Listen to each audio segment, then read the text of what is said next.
Hello friends, Heidi here from Rain Country. God is good all the time. And I'm here today with just some more food for thought when it comes to the various things that you do. Whether it be you're just trying to prepare for hard times, you're trying to do a lot more DIY to save money, or just become more self-sufficient. Well, there's a lot of things you got to consider when you're trying to take on all these different things. No matter where you are, maybe you already have a whole bunch of skills mastered, or maybe you're just getting started and learning new skills. One of the things I like to remind people is you should never feel like you have to do it all like the way somebody else does. So I wrote down a few questions that you need to ask yourself when you start looking into the things that you want to be more self-sufficient at, or make from scratch and so on. And these questions are, first of all, what is your time worth? And how much time do you actually have in a day or in a week to be able to do all the different projects and things you want to get done? And then if you're looking at it, it's like, wow, I can't do all of this stuff, then it's a matter of prioritizing. So asking yourself, well, what are the things that are most important that I make from scratch? And then if it's about frugality, then you really got to do the cost comparisons. So there's several different factors that you can take into account. And so I want to talk a little bit about that just to kind of help people manage what's going to work best for them. Because again, there's not one person in there that's doing it the only right way when it comes to anything. And you should never try to compare yourself to anyone else, be it me or Doug and Stacy or Mary's Nest or Zach at an American Homestead. We're all going to be at different levels of what we are able to do because of our time, our space, what's available to us, and more. So I'm going to give you a few examples. Now, one would be that I would think would be most important as far as making from scratch would be whatever food. Even if you can't grow all these things yourself, at least by making meals from scratch. Your different breads, including tortillas, egg roll wraps, biscuits, yeast breads, dinner rolls, cinnamon rolls, whatever it is, your sauces, your soups, and so on, all these things. My personal thought, again, this is just me, is that those things should be more important because you can have a much better idea of what is going into the foods that you are creating. Because if you're buying store-bought breads or pancake mixes and different things, you may not always know what exactly is in there.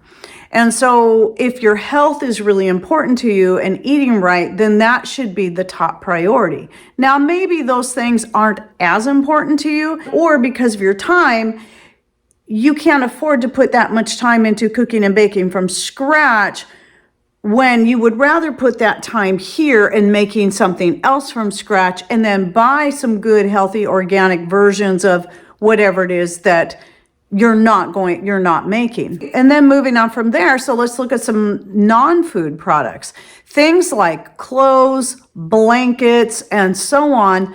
Most of the time, it's going to cost you far less in funds to just buy pre-made clothes, especially if you're getting them at garage sales. Some of my favorite clothes are either my skirts that I've made from secondhand fine fabrics, or tops that I found at garage sales for $1 or less, or were given to me like this one here. This one was given to me by my daughter-in-law several years back, and I really like this shirt. So a lot of my favorite clothes are things like that.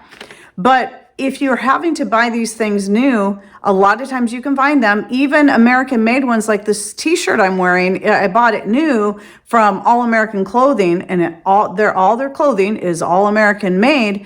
And it was still cheaper for me to buy this 100% cotton, all American made shirt than it would be for me to buy the 100% cotton and make the shirt myself. So to me, it makes more sense to just buy it. So these are some of the things you got to do your figuring on. Now, can I make my own t-shirts? Yes, I can. I might make them a little bit different shape than the kinds I'd buy because I wouldn't put in this kind of neck. I wouldn't bother with that. But I do have a way I can simply make a shirt if I already have fabric on hand, or I went to a garage sale and found some good stretchy, like those t-shirt knit sheets. I can make all kinds of shirts out of that, long sleeve and short sleeve alike. And I do have a couple videos on that, by the way, that I'll link to. I'll just link to my sewing playlist. And you can find a couple of different shirts. One is just the basic shirt, sleeveless or cap sleeve shirt, and then another one shows a version of sleeves that you can make. They're super easy to put together. Super, super easy. Now, if you're making quilts or you're crocheting Afghans, these things are not cost effective to do it yourself unless you're getting all of the material for free or you found it all at a garage sale for really cheap prices.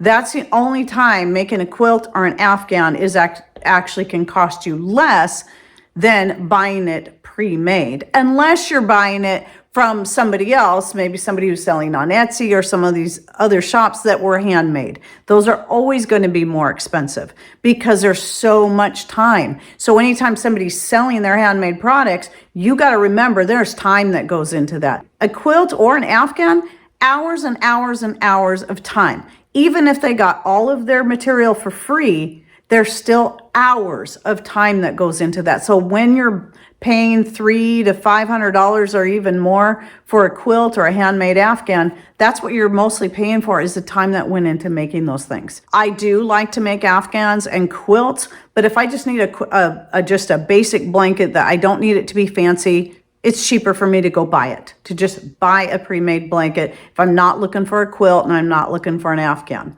If I'm wanting a quilt or an Afghan, I'll make those myself. And some other things to consider are furniture or cabinets. Sometimes you're better off just buying these things rather than making them from scratch. Now, this cabinet right here, or this countertop, that is, the cabinets in here are all the old lower cabinets from my kitchen that we took out years ago, and Pat refinished them and put them in here. He actually has a video on that.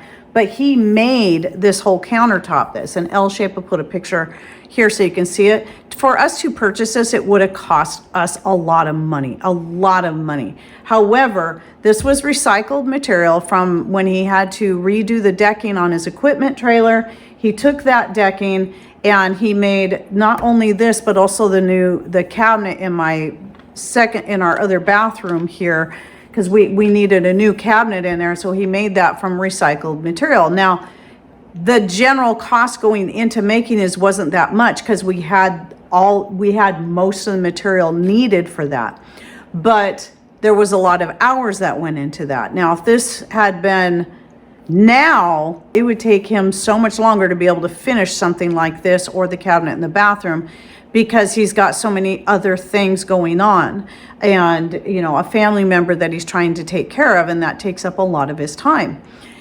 And sometimes just simply helping me around here with the grandbabies when they're here. Or he's trying to keep up on orders for the little generators or the vacuum chambers, or even when he's able, some of his wood products like tampers. So it's kind of this balance of time. So this is why when it came to, I really needed some new smaller like end tables for my living room that I could also use to store the grandbaby's toys. I thought about asking Patrick to make them, but because of his time being so limited and me kind of needing them now, it just made more sense to go ahead and buy some new ones that way, even though I know he can make them from scratch. Now, their kitchen cabinets, that was a long project. Now, when he finally finished them out, there was very little he had to buy to finish out the upper cabinets. The lower ones he had done about 15 years ago, and then the upper ones he finished last year finally. But he already had all the wood in place. He had already had all that. It was really all about his time and having the time to be able to do that.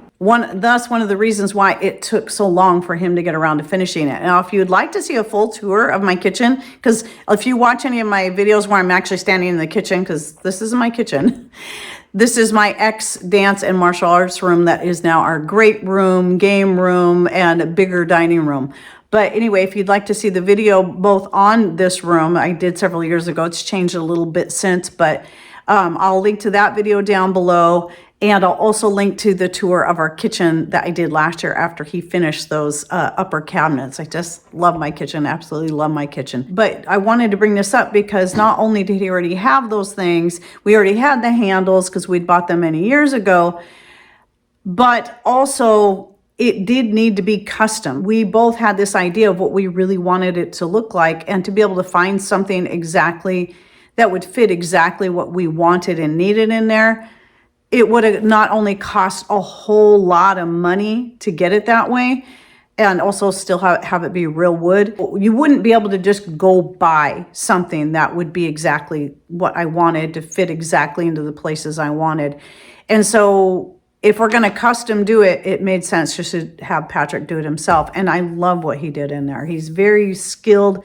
On the other hand, there's sometimes it's just, we do fall back to just going, you know what, we're just going to go ahead and buy this. It might not have the same quality. And for certain things like my little end tables, that didn't matter to me.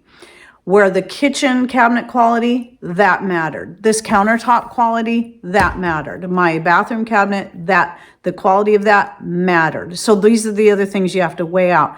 How important is it that you have a high quality or real wood items when it comes to furniture, cabinets, and so on? Some of these things are also going to depend on what kind of materials are available to you and at what cost. Are you able to get a lot of your materials for very low cost, secondhand, and not just for clothes, but for any of these? Just like him, Patrick, recycling this wood here, or upcycling it. If you can get that for free or very little cost, that is also going to have some say. So, you know, then in that case, we're definitely looking at the financial end of it, but sometimes availability, even in your local stores, can have some say in that as well. So that, you know, the cost of DIYing things, you know, a do-it-yourself project is, there's just a lot of things that are going to play a factor in that. I'm going to give a few more examples of things Patrick's done that really saved us money because he already had most of the materials on hand, was when he built the chicken coop several years ago. It's been about 7 years now. He did a lot of handcrafted stuff. I mean, he built the whole chicken coop from scratch. He made the nesting boxes from scratch. We have a whole series of videos just on this, by the way. I'll link to the series, but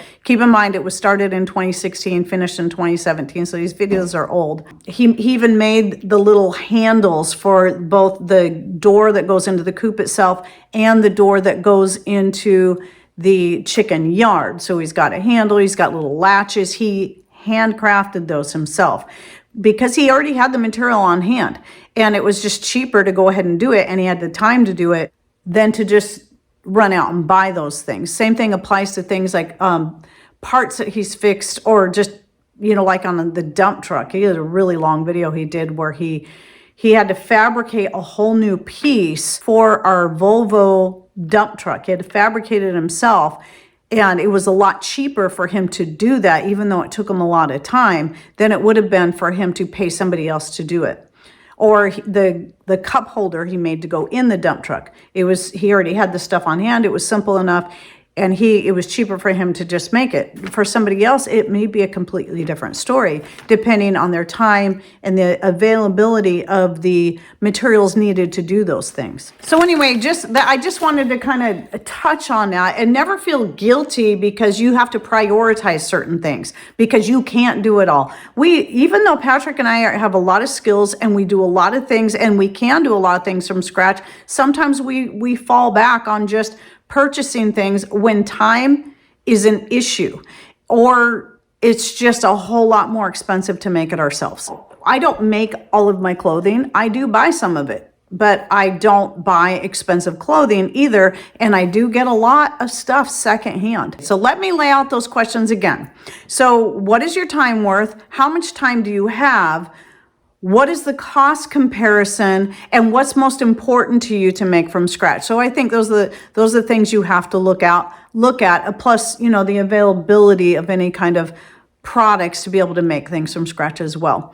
So I hope this kind of helps, encourages people a little bit. So never ever feel like you got to be like any one person. You got to tailor your life and what you're doing to get yourself in a better situation to what works for you in all of these areas. And then start from there, and if you're new to all of it, you're new to cooking and baking from scratch, just start with one thing. Start with learning how to make a loaf of bread or a batch of biscuits or cornbread. And don't expect it to be perfect on the first try. I might have had a great batch of cornbread, my first batch I made completely from scratch when I was 9 years old, but that doesn't mean everything I tried the first time was perfect. A lot of things were a learning experience, and then the more I did it, the more I didn't even have to think a bit about it or even follow a recipe. I just do it.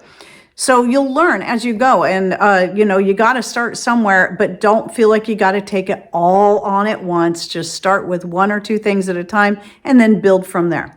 And if you'd like to see more videos like this, I have a playlist that now I call Encouragement, where I cover some of these various things, and I'll link to that down below. And also please share this down below in comments. When you've had to make decisions like this, was it better for you to buy something rather than to DIY it, and why, or vice versa? Share with us your experiences down below, because these are the kind of things that really help encourage other people to really kind of weigh out what's best for them and not feel so weighed down like they have to do everything that somebody else is doing, because we're all going to be different, and that's cool. That's the way it should be. All right, well, thanks for watching. Take care, and God bless.